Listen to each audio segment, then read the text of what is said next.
Hürmetli vatandaş, bugün Çizler 2019 yıl 4. ayının 30. günü haftiga Seyşembe. Yukarıki leksiyege münasebetlik yeni bir leksiye. Amerika armiyasının, yoki deniz armiyasi, meyli qurolaq armiyasi, Darwin portida almışıp turayotgan askeri kuchları misisiz darajaga yetdi. Amerika Avustraliya Jungo'nun xirislariga o'rtaq taqobil turdi. Mavzuli xabar 4. ayning 30. kuni Amerika ovozidan Xitoy til programmasi e'lon qilindi. Xabar bundoq boshlandi. Washington, Amerika Qo'shma Shtatlar dengiz armiyasi quruqlikda jang qilguvchi qismlari Avstraliyaning shimolidagi Darwin shahri harbiy bazasiga yetib keldi. Yana bir qatamlaq 6 ayda bir qatam almashtirib, o'rinlashtirish boshlandi. Avstraliya davlat mudofaa ministri Christopher Payne Amerika armiyasining yana bir qatamlaq o'rinlashtirishini qarshi oladiganligini bildirib ko'rsatdi va bundoq ko'rsatdi. Amerika armiyasi 8. qatam o'rinlashtirish almashib Avstraliya kirayotgan Amerika armiyasi aslidagi plan bo'yicha 2500 nafarga yetkazildi. Sobiq prezident Obama davrida 2011 yil Avstraliya rahbarlari kelishim imzolab yilda bir qatam 25 yillik harbiy qo'shin o'rinlashtirish kelishimi imzolagan edi.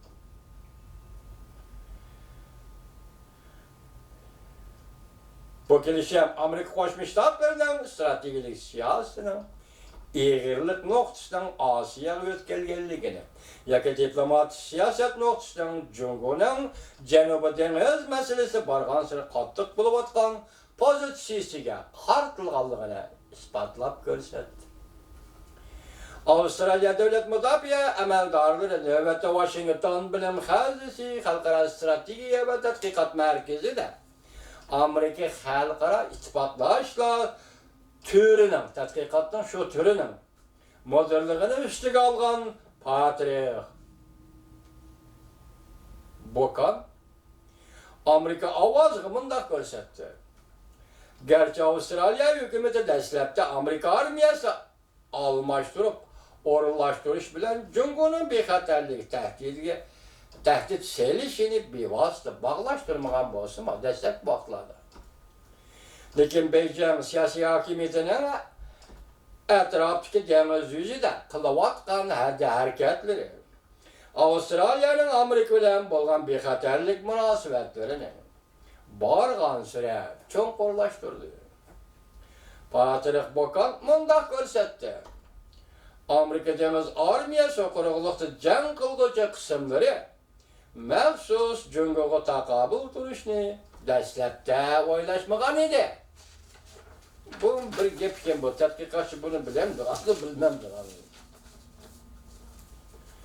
Lekin taxminan 2013-yildan boshlab Jungo'ning harakatlari jumladan Sharqiy Jungo dengizida farqlantirish rayoni qurish, ondan Janubiy dengizda orol yasash va orollarni harbiylashtirish qiliqlari Avstraliya amaldorlarini ansirtishga boshladi. Andishiga selib qo'ydi.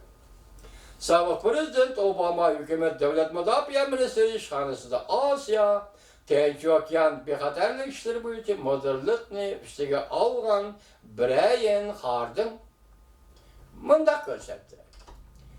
Jungo'ning kun sayin kuchayotgan tahdidiga duch kelganda Avstraliya Amerika armiyasining Avstraliyaga kirib turishini qarshi oldi. Harding bundoq ko'rsatdi. Avstraliyaga nayt ochiqki Amerikaning Osiyo Tinch okean rayonida mavjud bo'lib turishini umid qildi. Yolg'iz harbiy mavjudligini emas, balki Amerika hukumat darajalik har xil organlarning bu rayonda mavjud bo'lib turishini umid qildi. Amerika armiyasi Avstraliyaga almashtirib o'rinlashtirishga Amerika Avstraliya hamkorlik yo'llari va Avstraliyaning o'ziga xos jo'grafiyalik joylashgan o'rnini aytganda bu haqiqatan shundoq bo'lishga tegishli bir ishdir. Amerika armiyasının almashtırış şeklinde Avustralya'ya kirib bir neçe 10 yıldan beri Avustralya'nın zor ko'lamda chet el armiyasini qabul qilganligi bo'lib hisoblanadi bu qitim qilsa. Növbette Washington Bilim Hazinesi Stratejiya ve Halkara Tadqiqat Merkezi Şarkı Asya Tadqiqatı bölümünün müdiri Hardım.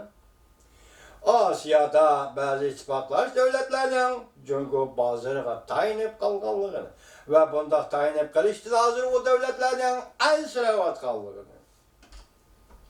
Ayet Amerika Asya en çok yandır ayrıda taktik ile siyaset belgeli lazım deb ko'rsatdi. Bu harbiy parxtlarning kirishili emas, tabiiy münasibetlik sodi siyosatlarni Amerika belgeli lazım deb ko'rsatdi.